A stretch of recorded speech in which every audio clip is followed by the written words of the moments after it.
Alright, what's happening, y'all? It's your boy Rico from RicoScores, and the Washington Commanders have signed linebacker, ex-Panthers linebacker Frankie Luvu to a 3-year deal. Is this a home run signing? I don't know, man. This may be as close to it as you can get. This is easily our best signing so far, and I'm very high on the Tyler Biadasz signing. I'm very high on the Dorrance Armstrong signing, but this Frankie Luvu one, crazy. I mean, this guy fixes several Washington Commander defensive problems, and it's all wrapped up in one player. We're going to talk about how he fits not only the defensive scheme that the Commanders want to run, but he fits the Commanders' personality and identity that Dan Quinn and Joe Wood Jr. have already emphasized that they want this team to have. You don't have a better fit in free agency than arguably this guy at any position group, man. This is arguably an A+ signing. We're going to dive into why. Of course, we're going to bring advanced stats. I watched some of his film, and I'm telling y'all, man, this is A1 crash dummy. Straight crash out. Y'all are gonna love his personality and his play style, on top of how productive he is in every way possible, stopping the run, getting after the quarterback, and in coverage. This guy is amazing. But before we dive into all of that, make sure you stiff arm that like button, stiff arm the subscription button, and stiff arm the bell next to that subscription button so you get notification just like this one for every video that I'm releasing. I'm keeping y'all updated on every single thing the Commanders do. I just finished recording my Austin Ekeler video, and then this news came out, so I had to stop everything I was doing to record this, get this done, and then I'm gonna get the Austin Ekeler one out, and then I still got to do the Dorrance Armstrong one that I was working on until the Austin Ekeler news came out. But I promise y'all, I'm keeping y'all updated on every little thing that the Commanders are doing, whether it's a signing like these past few ones that we've done, whether it's a guy that we're interested in like the Austin Ekeler one. I'm keeping y'all updated on every little thing Commanders. This is your one-stop shop for every little even if we go and sign a kicker, I'm gonna do an entire video on him breaking down stats and all of that type of stuff. So stay tuned, and let's go ahead and get to this video right now, man. I'm super excited. If you couldn't tell, let's get it.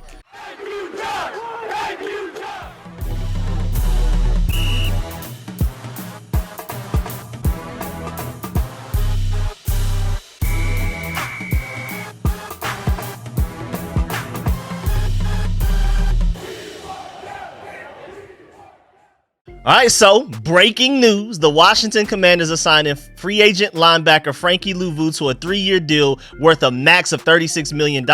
And just like I've been talking about for the other free agents that we've signed, until we find out what the actual base money is, like the guaranteed money, then we'll know what the actual cap hits are. But with it being a 3-year deal worth $36 million, just know that he's not going to be a $13 million per year cap hit. And even then, this will still be arguably a steal in free agency. But he's not even going to be $13 million. It's probably going to be somewhere around like maybe 8, 9, or $10 million per year. And then, of course, once the new league year officially starts Wednesday, March 13th at 4 p.m., we'll get like all of the actual contract details. And maybe like the first year is like 8 million. Maybe the second year, 2025, is like 10, and then maybe 2026 is like 13 or something like that. You just never know. So make sure you stay tuned. I will keep y'all updated on that. Once we start to finally get all of the numbers, I'm probably going to do just a video on that, like our actual like cap space update, all of the official numbers that we've gotten from all of the guys that we've signed, how much money do we have left to spend, all of that type of stuff. And of course, I'm gonna include the potential rookie class and how much money we have to spend. We're gonna go ahead and subtract that from our cap space. So stay tuned for that video.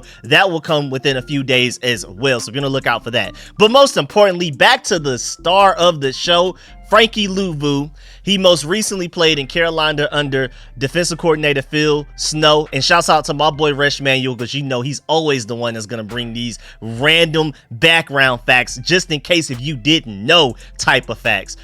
Phil Snow, again, the defensive coordinator that has been coaching up Frankie Luvu, was in Detroit with Martin Mayhew and Lance Newmark, who is currently our assistant GM right now. And Snow was also Adam Peters' position coach at UCLA. Man, leave it to Resh Manuel to find that stuff right there, man. Also, shouts out to JP Finley for this one. Frankie Luvu has the same exact agent as defensive tackle Jonathan Allen. So that's another connection right there. But we're done with that. Let's talk about how fun this guy is. First of all, this guy went undrafted and worked his way all the way up from special teams and all the way to team captain, and he's been balling out ever since, man.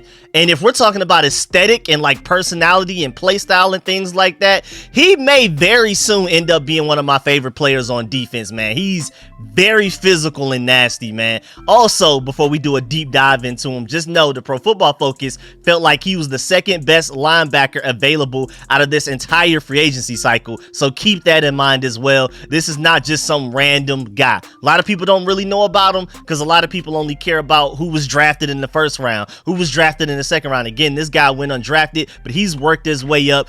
I mean, with even all of the turmoil going on with the Panthers right now, how they've just been losing, even though they've had great talent in certain areas, the coaching staff, there was supposed to be this all-star coaching staff, they weren't able to get it together and gain chemistry and to work it all out. Then David Tepper meddling, and I mean, they were just the worst team in the NFL last year, and they don't even have a first-round pick. Amid all of that turmoil and chaos, Frankie Luvu has gone out there and balled out. I mean, we finally have a real linebacker, y'all, and he's a super physical guy. I mean, he pancakes running backs and offensive linemen like it's nothing. Just completely crash out type of guy. Just turn on his highlights. Just please go look at his highlights, man. After you're done watching this video, turn on his highlights. I promise you're gonna fall in love with them immediately, man. Also, shouts out to Grant Paulson for providing these. He's 27 years old, entering his 7th NFL season. He came into the NFL very young.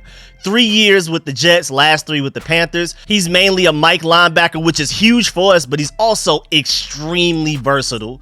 He's a legit pass rusher. He's had 12.5 sacks over the last 2 years. He would arguably be the best pass rusher we've had on this team in a couple of years, which is crazy as a Mike linebacker. He's had 100 plus tackles the last 2 years, 125 in 2023.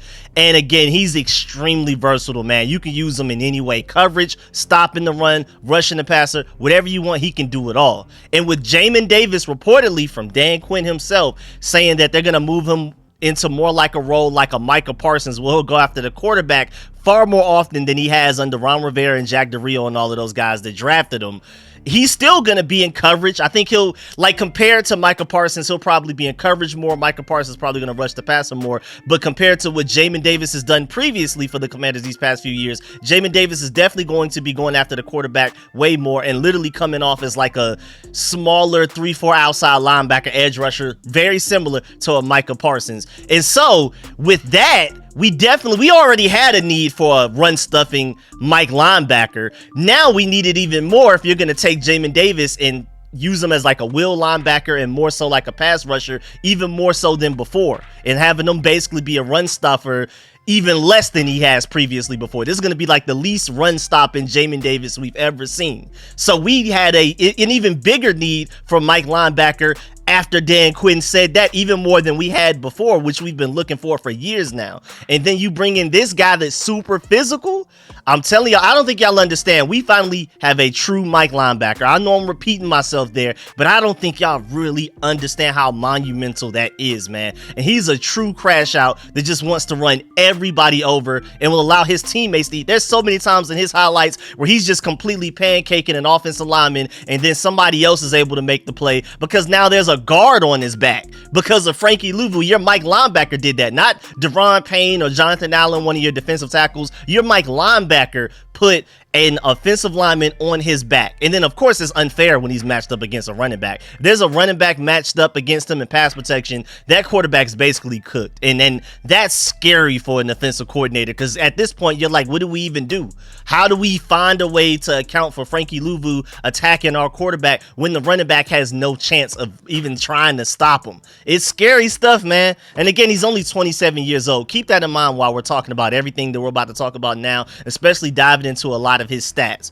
Well, first of all, he has an 84.1 Pro Football Focus grade since 2021, and that's 6th amongst all NFL linebackers. Out of the entire NFL, out of every team, 6th. So you could argue since 2021, the Commanders have now gained the 6th best linebacker in the entire NFL. When you look at his Pro Football Focus grades from last season, he had an 80 overall grade, a 74 run defense grade, a 90.1 pass rush grade, which is #1 amongst all off-ball linebackers. And then he had a 67.7 coverage grade. So he's not weak there. But if you want to compare him to linebackers last year, according to Pro Football Focus, with this 80 overall grade, that puts him at 10th amongst all linebackers, which is better than TJ Edwards, over guys like Roquan Smith, Jeremiah Owusu-Koramoah, Foyesade Olakun, a guy that we really wanted as a linebacker last free agency period, Dre Greenlaw, Patrick Quinn, most notably, who's another free agent that we were potentially targeting, Eric Kendricks, Jordan Hicks, a lot of guys, Levante David, we could keep going on and on, Drew Tranquil, Isaiah Simmons, most notably, Jamin Davis, Zach Cunningham, Jerome Baker.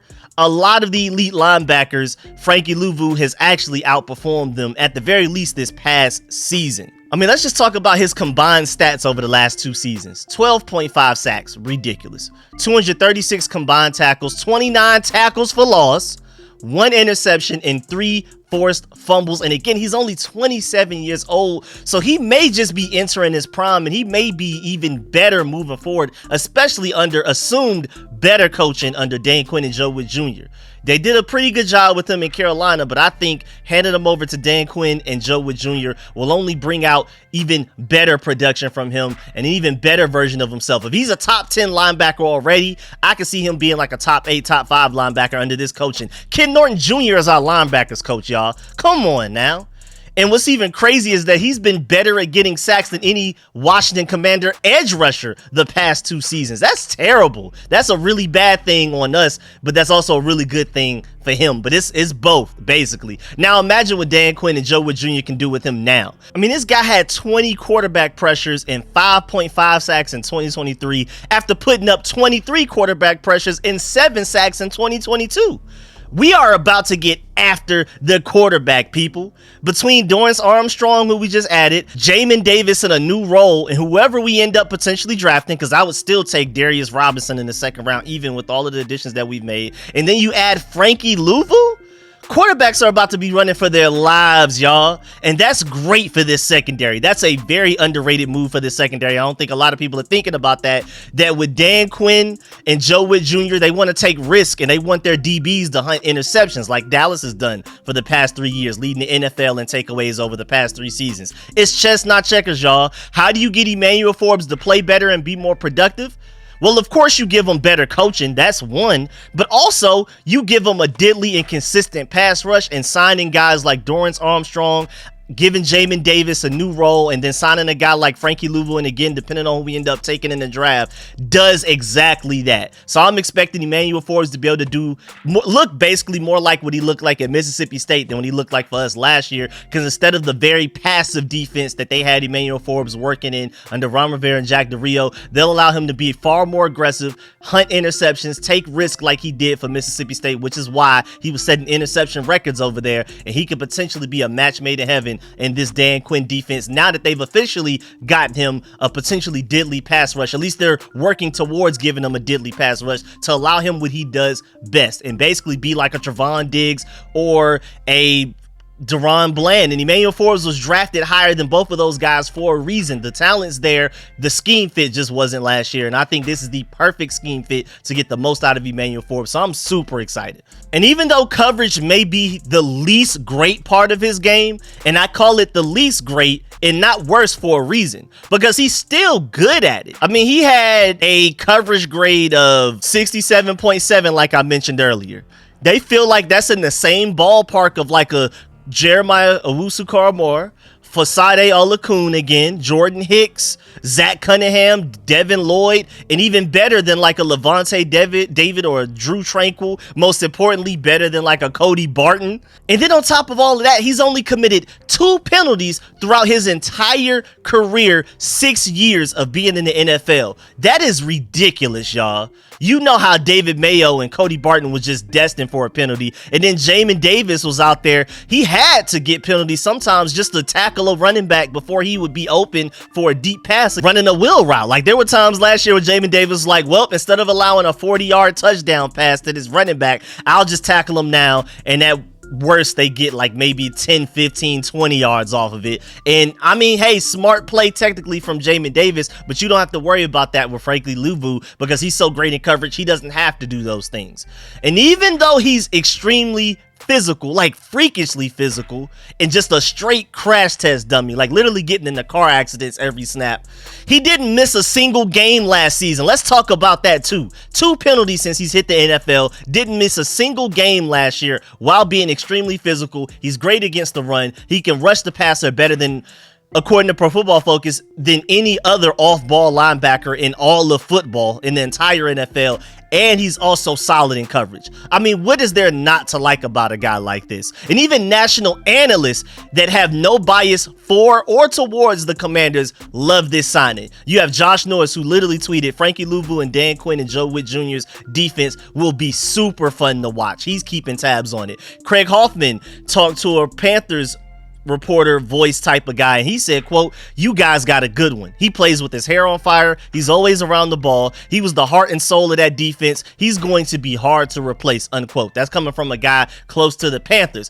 And then you have Walter Football, who never liked any of the signings that we basically ever did under Ron Rivera and Jack Del Rio. Even the signings that I did feel like were at least pretty good, he still hated them. And he loves this one. He gave us an A- grade. He said, I can't remember the last time the Redskins had a great linebacker. Was it during the days of London Fletcher? I honestly don't know. And I would easily argue that Frankie Luvu is the best linebacker we've had here since London Fletcher. I'm gonna go ahead and say that now. Walter Football is unsure, just kind of thinking of it like off the top of his head. But I can tell you right now, as a diehard Commanders fan, we haven't had a linebacker as good as Frankie Luvu since London Fletcher. Let's go ahead and get that out the way. But going back to Walter Football, the Commanders haven't been able to cover the middle of the field for quite some time, but that looks like it's going to change. Frankie Luvu is an excellent, well-rounded linebacker. He can do everything, and the Panthers knew how valuable he was when their defensive play declined as a result of him being out of the lineup last year. Luvu deserved this sort of deal, and Washington finally has its linebacker upgrade.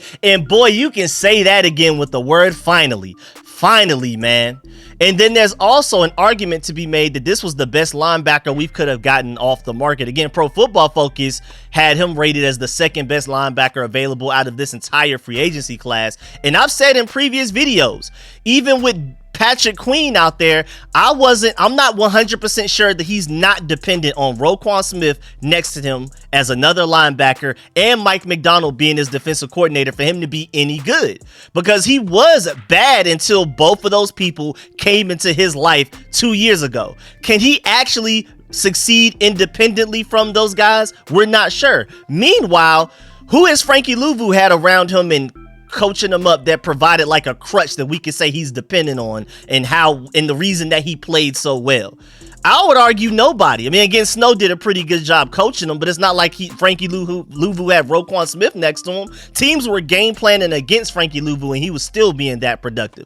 So you could argue, at least Patrick Queen-wise, Frankie Luvu is a better sign than him. And then Bobby Wagner-wise, I mean, yeah, he was great last year, and I've talked about that. But I said, like I said in previous videos, would 2024 be the year that Bobby Wagner finally falls off a cliff and age catches up to him? Because he was great last year, and if you can promise me that you can get last year Bobby Wagner in 2024, then yeah, he would be a great idea.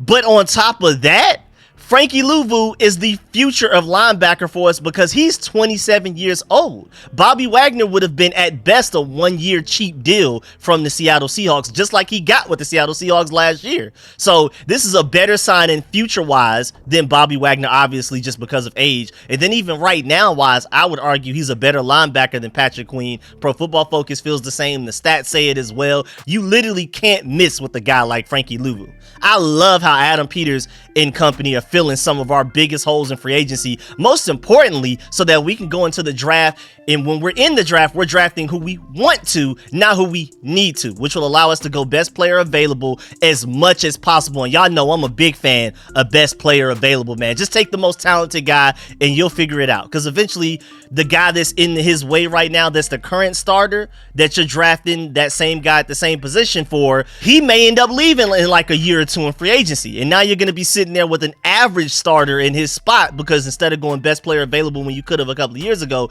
you went based off of team needs. Ron Rivera and company were drafting off of team needs far too often, and that's why our roster was just so consistently mid and average. And now we're building the type of team to where you can go into this draft and just straight up take the best players available and just fit them in wherever they need to. Of course, you account for team need at least a little bit. Like, it's not like we're going to go in there and if the best defensive tackle possible is available, we're going to take him over like a really good edge rusher or a really good left tackle. Obviously, team need still matters somewhat, but this makes us far less dependent on drafting with a team need mindset. I'm super happy. And they're also doing it with guys that fit the mentality and identity that the Commanders want to establish, especially on defense. Again, Joe Wood Jr. and Dan Quinn already emphasized that at the end of the day, at the very worst, we're going to be extremely physical. And Joe Wood Jr. even said that everybody may not even like the brand of football that we're trying to create. It may not even necessarily be a talent thing. It's more than likely going to be a mentality thing, why some people just don't fit what we want to do. Because we're going to demand you to play at 110% all of the time. We're going to demand you to be very physical, not afraid of contact and things like that. And so we may not be a great fit for even some guys that are pretty talented at different positions, especially on defense. But you know who will fit? That boy Frankie, man. You can argue that on top of the other great signings that we've already made, in my opinion, that this is the best one, just off of pure talent and fit. And these guys, again, are very young, including Frankie Luvu. Armstrong is 26, Tyler Biadasz is 26, and Frankie Luvu is 27, man. We're building for now and the future. We got guys that are immediate starters for us right now, and guys that are young enough to where we can like look into the future and be like, man, when we're finally Super Bowl contenders years down the road, these guys that we've just signed, and Tyler Biadasz, Dorrance Armstrong, and Frankie Luvu, more than likely be starters on those Super Bowl contending teams. And that was deliberate, not by accident, to sign guys that are this young.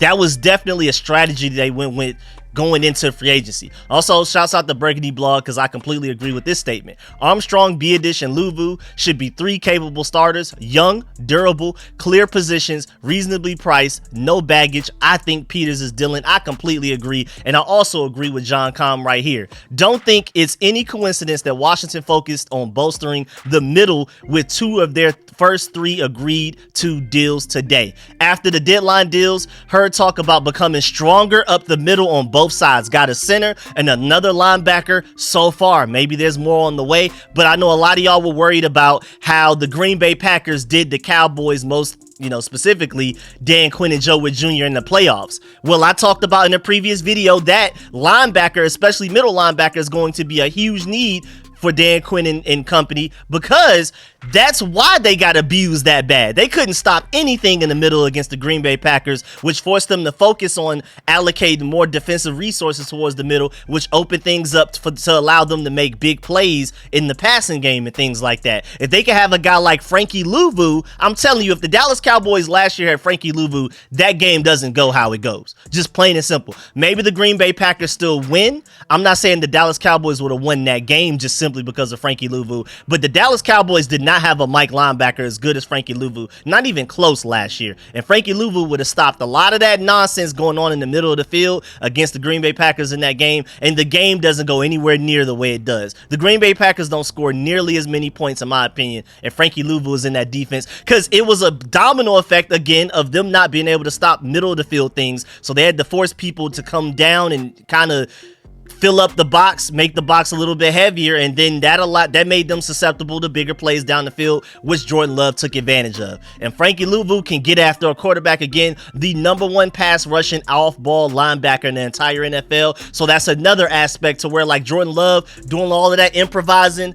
behind the line of scrimmage, extending plays, scrambling, Frankie Luvu would have been a heat-seeking missile on him. And a lot of those big plays that happen from Jordan Love scrambles to throws wouldn't have happened. I'm not saying he would have stopped all of them, but at least some of them would have been shut down by a guy like Frankie Luvu. He's the perfect puzzle piece that fills in a lot of holes. I mean, again, like I said earlier, Frankie Luvu comes in and solves several weaknesses for us, all packaged into one player that's only 27 years old and not making as much money as I feel like he honestly should have been getting. We got a steal in free agency, y'all. I'm telling y'all, trust me, again, I've already watched some of the tape. I've given y'all some of the stats. You'll see it. Come training camp, come preseason, especially week 1 of the regular season, you'll see this will arguably end up being our best free agency signing among, again, other great signings in my opinion that we've already made, and more potentially good signings that we're going to end up still making, because we still have a lot of cap space, y'all. We started with the most cap space in the NFL. We haven't signed anybody to a crazy contract. We're just signing guys to pretty expensive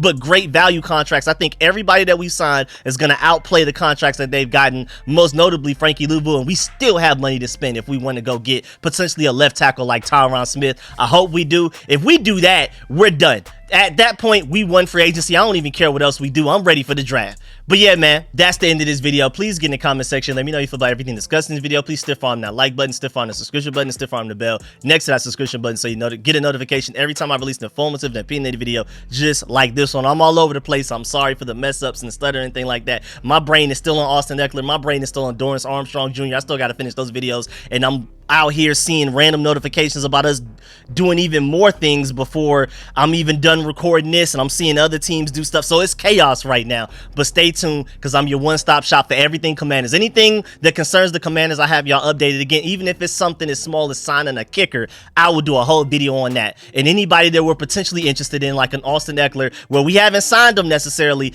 but it's being reported that we're talking to him and we're potentially interested. So I'm covering every little thing, Commander. Stay tuned. Of course, let me know in the comments section how you feel about this whole signing. Are you as excited about Frankie Luvu? Are you as high on him as I am? Or am I tripping? Let me know all of that, whether you agree or disagree with me in the comment section. I'm keep coming to y'all with more videos. I'm gonna catch y'all later. I'm out. Now, I haven't even eaten yet. Oh my God, I'm starving. But man, we gotta keep working. I ain't gonna lie.